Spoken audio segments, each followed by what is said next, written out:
തിരിച്ച സ്റ്റേജിലേക്ക് അവരുടെ വിശേഷങ്ങൾ പങ്കുവയ്ക്കാനായിട്ട് നമ്മളോടൊപ്പം ജോയിൻ ചെയ്യുന്ന ആരെങ്കിലും. സോ നമ്മുടെ റിബൺ കട്ടിംഗ് സെറിമണിയുടെ ക്യൂട്ടീസ് ഇന്റർനാഷണലിന്റെ ഇനോഗ്രൽ സെറിമണി ഇവിടെ നടക്കുകയാണ്. നമുക്ക് എല്ലാവർക്കും നല്ലൊരു കൈയടി കൊടുത്തുകൊണ്ട് തന്നെ ഈ ഒരു മനോഹരമായ മൊമെന്റിന് സാക്ഷികളാവാം. ആ ചുക്കേക്ക് നല്ലൊരു കൈയടി കൊടുത്തേ.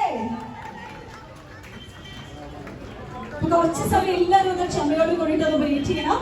ഇവിടെ ഫ്രണ്ടില് കുറച്ച് സീറ്റ്സ് ഉണ്ട്, എല്ലാവരും ഓക്കുപൈ ചെയ്യാൻ പറ്റുന്ന സീറ്റ്സ് ഒന്നും ഇല്ല. അപ്പൊ റോഡിലാണോ ഇനി നമ്മളെല്ലാവരും നമ്മുടെ പ്രിയ താരത്തെ കാത്തിരിക്കുന്ന ഒരു മൊമെന്റിനാണ്. അതിനു മുൻപായിട്ട് മഹിമ നബിയ ഓൺ സ്റ്റേജ്. അതുപോലെ തന്നെ ഇനി ഇതുമായിട്ട് നമ്മുടെ ക്യൂട്ടീസ് ഇന്റർനാഷണലായിട്ട് റിലേറ്റഡ് ആയിട്ട് തന്നെയാണ്. കാരണം ഇപ്പോൾ നമ്മുടെ മെയിൽ ആക്ടേഴ്സിനേക്കാൾ കൂടുതൽ ഫീമെയിൽ ആക്ടേഴ്സാണ് കോസ്മെറ്റിക് സർജറി അതുപോലെ തന്നെ പങ്കെടുക്കൊണ്ടിട്ട് ചെയ്യുന്നതല്ല. പക്ഷെ കൂടുതലായിട്ടുള്ള ആൾക്കാർ നമ്മുടെ ഫേസിലാണെങ്കിൽ നമുക്ക് എക്സ്പീരിയൻസ് ചെയ്യാൻ ഭയങ്കര ഇഷ്ടമാണ്. പലരോട് താല്പര്യം കൂടുതലുള്ള ആൾക്കാർ തന്നെയാണ്. പ്രത്യേകിച്ച് ഒരു സെലിബ്രിറ്റി ആയി കഴിഞ്ഞാൽ അത് വേണമെന്ന് നമ്മുടെ ക്ലയൻസ് അതുപോലെ തന്നെ കസ്റ്റമേഴ്സ് നമ്മൾ കാണുന്ന ആൾക്കാർ ഈവൻ വ്യൂവേഴ്സ് പോലും ഡിമാൻഡ് ചെയ്യുന്നു പറയുന്ന ഒരു ടൈം കൂടിയാണ്. അപ്പൊ എങ്ങനെയാണ് നമ്മുടെ കോഴിക്കോട് മലബാർ കൂടിയാണ് സോ ക്യൂട്ടീസ് ഇന്റർനാഷണൽ പോലെയുള്ള ഒരു ക്ലിനിക്, ഒരു ബ്യൂട്ടി ക്ലിനിക്കിനെ പറ്റിയുള്ള അഭിപ്രായം? നമസ്കാരം. കോഴിക്കോട്, ഞാൻ കോഴിക്കോട് ജനിച്ചു വളർന്ന ആളല്ല, പക്ഷെ ഞാനൊരു മലബാറിയാണ്.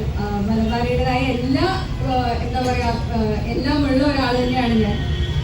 ഇപ്പൊ ഈ ചോദ്യത്തിന് ഉത്തരം പറയുകയാണെങ്കിൽ നീരജ് പറഞ്ഞ പോലെ ബ്യൂട്ടി എന്ന് പറയുമ്പോൾ ഓരോരാളുടെയും അവരവരുടേതായ ചോയ്സസ് ആണ്. ചിലർക്ക് ചെയ്യാൻ താല്പര്യം ഉണ്ടാവും, ചിലർക്ക് ചെയ്യാൻ താല്പര്യം ഉണ്ടാവില്ല.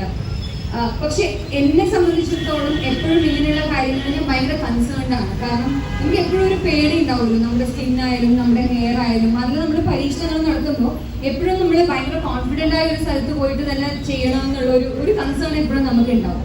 അപ്പം ഒരു പ്രൊസീജിയർ ചെയ്യുന്നതിന് മുമ്പ് 100 തവണ ആലോചിക്കുന്ന ഒരു ശീലം എനിക്കുണ്ട്. അതിപ്പം സ്കിന്നിന്റെ കാര്യത്തിലായാലും ഹെയറിന്റെ കാര്യത്തിലായാലും വേറെ എന്ത് രീതിയിലായാലും. ഇപ്പൊ ഇവിടെ വന്നപ്പോൾ ഇതിന്റെ ആംബിയൻസ് കണ്ടപ്പോൾ it's very beautifully done, very lavishly done. നമുക്ക് കാണുമ്പോൾ തന്നെ ഒരു കോൺഫിഡൻസും ആ ഒരു ട്രസ്റ്റും ഫീൽ ചെയ്യുന്നുണ്ട്. ഇപ്പൊ ഞങ്ങൾ പോയി കണ്ടപ്പോൾ കൺസൾട്ടേഷൻ റൂം ആയാലും എല്ലാ റൂംസും പോയി വിസിറ്റ് ചെയ്തപ്പോൾ ആ ഒരു കോൺഫിഡൻസ് ഫീൽ ചെയ്യുന്നുണ്ട്. അത് തന്നെയാണെന്ന് തോന്നുന്നു നിങ്ങളുടെ ഏറ്റവും വലിയ സക്സസ്. കാരണം നിങ്ങൾക്ക് 8 ബ്രാഞ്ചസ് ഉണ്ടെന്ന് പറഞ്ഞു. അപ്പോൾ ഇത്രയും സക്സസ്ഫുള്ളി അത് പോകണമെങ്കിൽ ഇത് തന്നെയായിരിക്കും അതിൻ്റെ ഒരു മെയിൻ റീസൺ. പിന്നെ സിനിമ നടി ആയതുകൊണ്ട് നമ്മളിങ്ങനെ ഒരുപാട് പ്രൊസീജിയേഴ്സ് ചെയ്യണമെന്നൊന്നുമില്ല. കാരണം ഇതൊക്കെ ഇൻഡിവിജ്വൽ ചോയ്സസ് അല്ലേ, ആർക്ക് വേണമെങ്കിലും എപ്പോൾ വേണമെങ്കിലും ചെയ്യാം. ഒരു ബ്യൂട്ടിയിൽ കോൺഷ്യസ് ആവാന്നുള്ളത് അതൊരു സിനിമയിൽ അഭിനയിക്കുന്നവർക്ക് മാത്രമുള്ള കാര്യമല്ല. സോ ഇങ്ങനെയുള്ള ഒരു ക്ലിനിക് അല്ലെങ്കിൽ ഒരു വെഞ്ചർ ഓപ്പൺ ആയിരിക്കും നമുക്ക് എല്ലാവർക്കും അതിനുള്ള ഒരു സ്പേസും ഒരു പ്ലാറ്റ്ഫോമും കിട്ടും. അപ്പം എനിക്കിവിടെ വന്നപ്പോൾ ഒരു കോൺഫിഡൻസ് ഫീൽ ചെയ്തു. ഷോർലി ഇൻ ഫ്യൂച്ചർ എനിക്ക് അങ്ങനെ എന്തെങ്കിലും ഒരു പ്രൊസീജിയർ ചെയ്യണമെങ്കിൽ ഞാൻ കോൺടാക്ട് ചെയ്യുന്നതായിരിക്കും. Thank you so much for having me here.